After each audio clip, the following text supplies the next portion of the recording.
Ram Ram Sitaram. 75 channel पे बने रहें, सभी दर्शक देख रहे होंगे। आपके फतेहगढ़ जय नारायण वर्मा रोड, जो आपके बाबा भीमराव अम्बेडकर की प्रतिमा पे आप लोग सभी दर्शक देखें। यहाँ पे बहुत ही भव्य प्रोग्राम जो यहाँ पे समारोह चल रहा है बाबा जी का, तो आपको दिखाएंगे। यहाँ पे देख पा रहे होंगे आप सभी लोग। दुर्भाग्य है राजनीति में इतने महान विद्वान को सीमाओं में बांध के रख दिया। समाज आगे बढ़े, देश आगे बढ़े, इसलिए समरसता की आवश्यकता है, सत्तामूलक समाज की आवश्यकता है। समरसता केवल तो आप सभी दर्शक देख पा रहे होंगे यहाँ पे समरसता केवल ये यहाँ पे स्टेज बनी हुई है, जो समारोह चल रहा है यहाँ पे, और भी दिखाएंगे आगे चल के।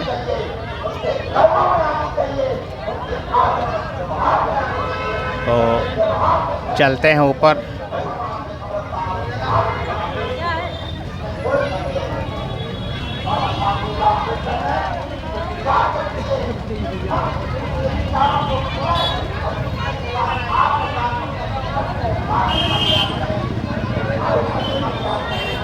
और ये बाबा जी की प्रतिमा देख रहे हैं आप सभी दर्शक। यहाँ पे इस समय ये फूल और माला अर्पण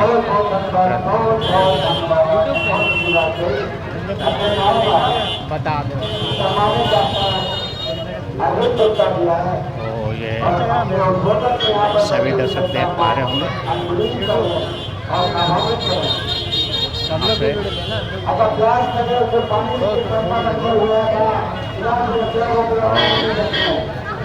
ये भव्य समारोह चल रहा है यहाँ पे फतेहगढ़ जय नारायण वर्मा रोड पे। और यहाँ पे फूल मालाएं जो अर्पण कर रहे हैं बाबा जी की प्रतिमा पे। ये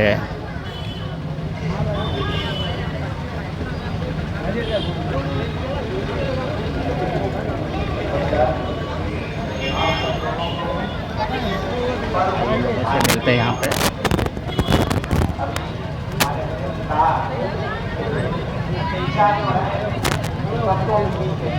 तो ये सब जो यहाँ पे हैं और जानकारी लेंगे सभी दर्शक। सर गुड नेम बोलेंगे सर? बोलो। जसवंत सिंह। सर जी कुछ जानकारी देंगे दर्शकों को, यहाँ पे जो प्रतिमा पे आए हुए हैं और समारोह के बारे में बाबा जी के विचार और विमर्श करेंगे, आप बताएंगे?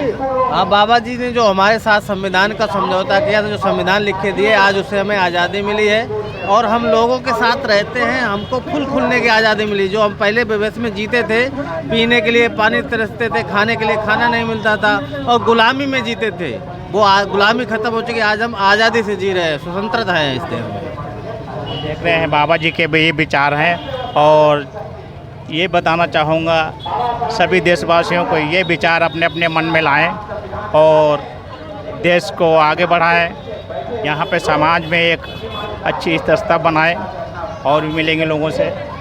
तो ये जो तो और भी यहाँ पे जानकारी लेंगे। तो हाँ, क्या बताना चाहेंगे सर? हम यही बताना चाहिए, हर आदमी को जागरूक होना चाहिए और संविधान के नियमों का पालन करना चाहिए। जो संविधान के नियम के हिसाब से हम चलेंगे तो देश आज़ाद होगा और आगे भविष्य में तरक्की करेगा और हम बहुत आगे जाएंगे, अन्य देशों से बहुत आगे विकास होगा हमारा। सर कुछ चीज़ें हैं जो यहाँ पे देख रहे हैं अपने यहाँ पे क्षेत्र में, तो क्या ऐसी कुछ चीज़ें हैं जैसे कि अपने ये हॉस्पिटल है, ठीक है, और यहाँ पे जो महिलाओं के लिए जो सुविधाएं सरकार दे रही है, तो इसमें क्या होता है कि कुछ जो महिलाएं होती हैं जो प्रसव के कारण, और बाकायदा उनका पूरा टेस्ट होता है, उसके बाद में क्या होता है किसी कारणवश अगर वो हॉस्पिटल नहीं आ पाते हैं, तो क्या सर वो बच्चे का जन्म तिथि जो है क्या वो वहाँ से नहीं बन सकता है? नहीं, जन्म देने के लिए बन सकता है, ऐसा नहीं। हॉस्पिटल भी बढ़िया है, गांव देहात में जो सुविधाएं देंगे, आशा वगैरह लोग हैं और गांव मुहैया कराए गए हैं, व्यवस्थाएं दी गई गांव में, वहां से सब कुछ हो रहा, बढ़िया चल रहा है। मगर हमने अभी देखा है एक मैटर, तो ये सब कुछ टेस्ट हुआ, सब कुछ, यानी कि जब भी कार्ड होता है महिलाओं के पास में, अगर किसी कारणवश वो घर पर रह जाते हैं, प्रसव हो जाता है, बच्चा हो जाता है, तो जो जन्म तिथि है उसमें बनाने में बड़ा कष्ट आ रहा है। जगह जगह पे साइन करा के फिर जाके तब उनका यानी ये पूरा होता है, आप लोग देख रहे होंगे। तो जब यानी कि वहाँ पे सब एंट्री हो गया है तो हॉस्पिटल में ये बनाना चाहिए।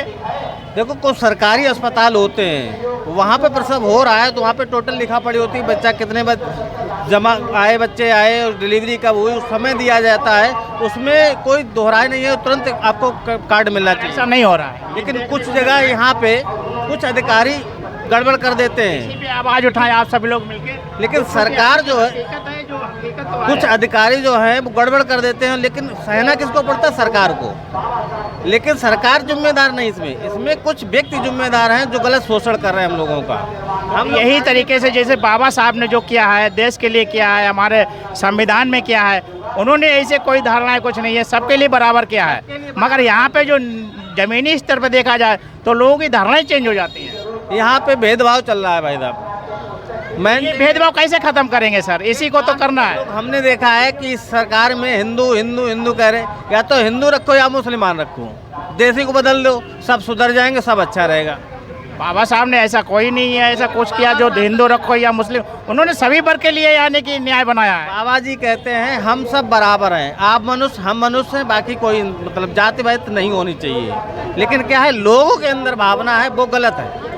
इसी कारण इस भावना बदलने के लिए ही संविधान लागू हुआ कि हम लोग समान अधिकार में समान जीव स्वतंत्र हैं और सबको समानता का अधिकार मिला है, फिर भी लोग भेदभाव करते हैं। इसी तरीके से जो यानी भेदभाव है, हम चाहते हैं ये हमारे यहाँ पे जो हर साल बाबा जी की ये जो यहाँ पे जयंती मनाई जाती है और लोग आते हैं बाकायदा इनको जागरूक करने के लिए कि अब हम लोग समान हैं, सबको जागरूक करने के लिए यहाँ जयंती मनाई जाती है। लेकिन जो आना चाहता है वो समझ जाता है, वो साथ में देता है। हर साल प्रोन्नति होती, घटता कोई नहीं है, हमेशा विकास होता चला है, हर साल के हिसाब से इसको बढ़ता रहता है। यही चीज़ है कि जो यानी कि नीचे स्तर में देखने को मिल रहा है, इस पर जागरूकता होना चाहिए। तो इस पे जैसे कि यहाँ पे सभी संगठन जो आपका है देखने को मिल रहा है, यहाँ पे इतने संगठित लोग हैं, तो इसी तरह अगर संगठित होकर आगे हम ज़मीनी स्तर से बढ़ें तो काफ़ी छोटे मोटे जो गलत काम हो रहे हैं उसको हम रोक सकते हैं। हम सब लोग एक साथ जब हो जाएंगे तो हर समस्या का समाधान भी निकाल लेंगे। जब तक एक साथ नहीं होंगे तब तक कोई समस्या का समाधान नहीं कर पाएंगे। तो यही चीज़ हम यहाँ पे देखते हैं हर साल। वैसे हम आते हैं यहाँ पे तो जब भी देखते हैं यही चीज़ देखते हैं, उसके बाद में यहाँ पे सब गुम हो जाते हैं। ऐसा है कि भाई अपने अपने काम में तो व्यस्त होता ही है आदमी, लेकिन समय पे भी जो आदमी साथ देता है वही मेन आदमी है। तो यही धन्यवाद आपको इतना समय लिया सर। और यही कहना चाहूँगा, समाज में स्थिरता बनाए रखें, बाबा साहब के विचारों को आगे बढ़ाएं और जो यानी कि ज़मीनी स्तर से थोड़ा बहुत ही आपको देख रहे होंगे जो त्रुटियाँ हो रही हैं, इस पे सावधानी बरतें, अपने समाज और अपने देश को आगे बढ़ाने का कार्य करें। जय भीम, जय भारत। मैं आमंत्रण करना चाहता हूँ जितेंद्र सिंह जी को, वो आए और अपनी बात रखें हमारे लोगों को।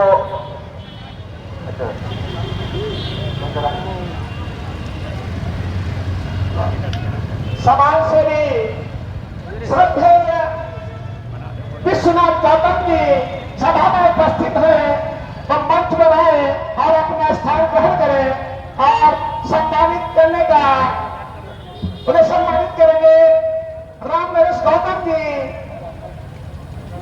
वीरेंद्र कठरिया जी, उन्हें सम्मानित करेंगे वीरेंद्र कठरिया जी।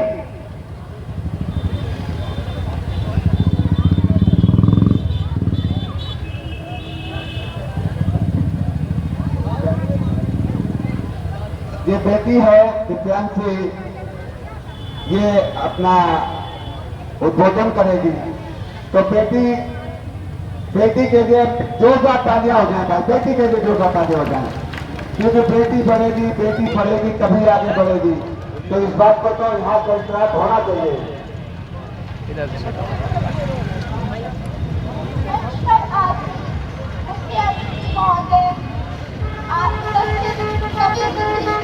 अधिकारीगण, विद्वान निर्णायक मंडल और मेरे प्रिय साथियों को तुम्हारे हार्दिक शुभकामनाएं। बाबा साहब ने कहा था, मैं किसी भी समाज की प्रगति का मापन उस समाज की महिलाओं की प्रगति से करता हूँ वाली उस माँ मानव के चरणों में समर्पित है मेरी ये कविता। सदियों की सीढ़ियाँ टूटी थी, उसे बनाओ। सदियों की सीढ़ियाँ टूटी थी, उन्होंने राह दिखाई थी। नारी के बंद दरवाजों की उन्होंने चाबी बनाई थी।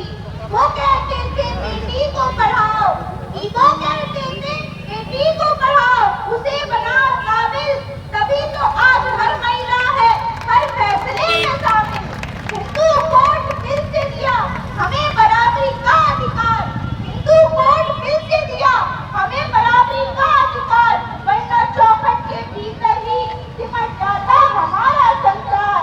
आज जो मैं बोल रही हूँ और जो आप सुन रहे हैं, आज जो मैं बोल रही हूँ और जो आप सुन रहे हैं, ये आजादी के बाद उन्हीं की बदौलत सुन रहे हैं।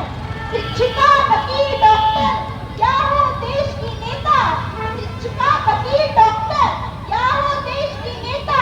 हर नारी में बसता है बाबा साहब का वो सपना सुहाता। अंत में बस इतना ही कहूंगी, उठो नारी, अब तुमको ही अपने हक की बात करनी है। बाबा साहब के सपनों की नई तस्वीर बननी है, नई तस्वीर बननी है। ये भी बहुत अच्छे बेटा, बहुत अच्छे। अब मैं माननीय श्री जिला विद्यालय निरीक्षक जी आ चुके हैं, उनको जिला विद्यालय निरीक्षक अरे क्या बोल रहे बोले शब्दों